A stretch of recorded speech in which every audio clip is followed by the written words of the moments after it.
Hey there, Chicago Bears fans. It's your lovely host here. That is correct. It is the Reister. Now, I'm going to try my best to explain the matchup between the Chicago Bears versus the Minnesota Vikings in Minnesota. It took place last night on Monday Night Football. But before that, I want you guys and gals to sit back, relax, put your feet up, grab some meat, or grab some to drink, or maybe, just maybe, you want to chill like a villain and hear my thoughts, my opinions on this very interesting subject. And of course, the link will be down below for sure if you want to check out the box score. And don't worry, I'll discuss my social media accounts when this video is over.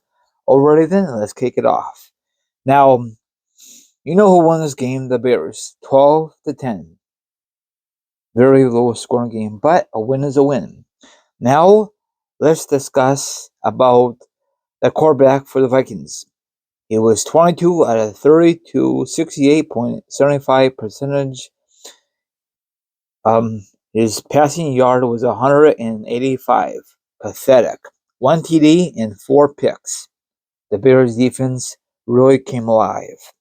Okay, so this game was another snooze fest, like what happened a couple weeks ago when the Bears only scored very less points, and I think they won a game. I don't remember. So the offense, the running game was no factor because Bears they clamped up in the running game. I'm sorry, the receivers was not a big factor. So both teams on offense was boring as flipping hell.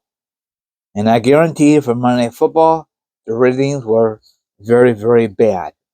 And hopefully next year, the Bears should not be on prime time at all until they get their act together.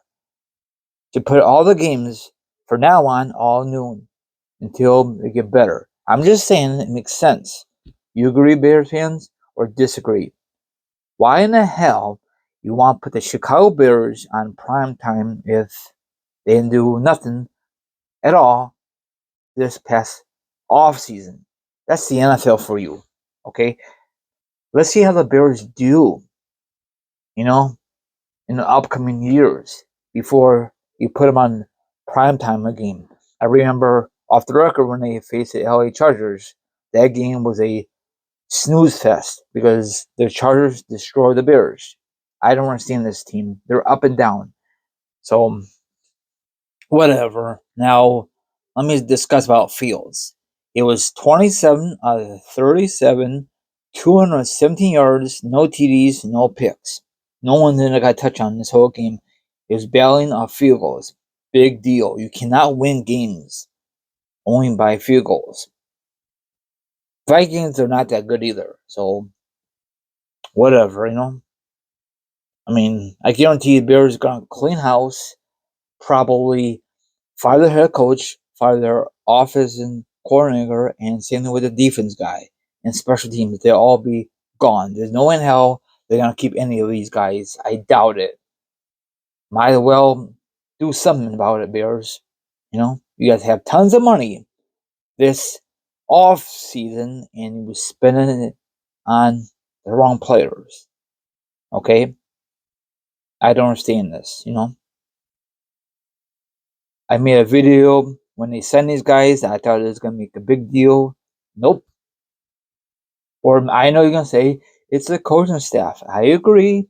But these guys need to step up, and then whoever will be the next coach will say, these guys are good. I'm definitely keeping these. So hopefully the Bears don't trade them in the future, or just trade them. There's no point of trade them, but you never know about this stupid franchise. Okay. Now the final scores, like I said, was 12-10. Big deal. Okay. It's all battling field goals. I mean, Justin Fields look okay, but you actually trust him to lead this team to the promised lands in the future? Yes or no? He has never been to the playoffs. Never. He has crappy seasons ever since he was a QB for the Bears. He's fun to watch, but I don't think he's a guy you want to take this team to the promised land like playoffs, and have a great playoff run. No, he's not the guy. He might be a guy in another franchise, and I guarantee if the Bears ever decided to trade him, he's going to have the most awesome year. And the Bears fan says, why in the hell the Bears trade him? It's not his fault this whole entire time. It's the coaching staff. Yeah, we heard that before, right? It don't matter who the Bears get as a head coach. It's going to be doggy doo-doo. It is so true. This is the worst coach in franchise history or Chicago Bears history. And another thing is the first time in a long time, 2 years since the Bears won a divisional game. Big deal. Late in the season. Now, if this is like week one, when we beat the Packers, that'd be an awesome stepping stone. But once again, it never happened.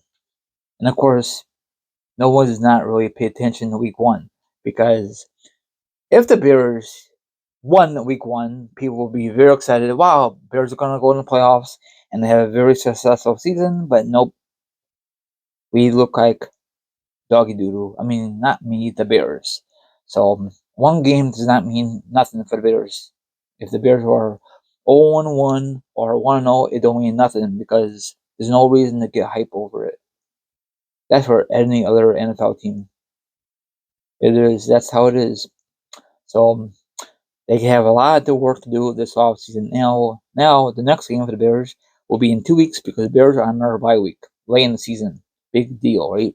They should have it earlier, like in sometime in October, not in December, but hopefully next year will be a lot different.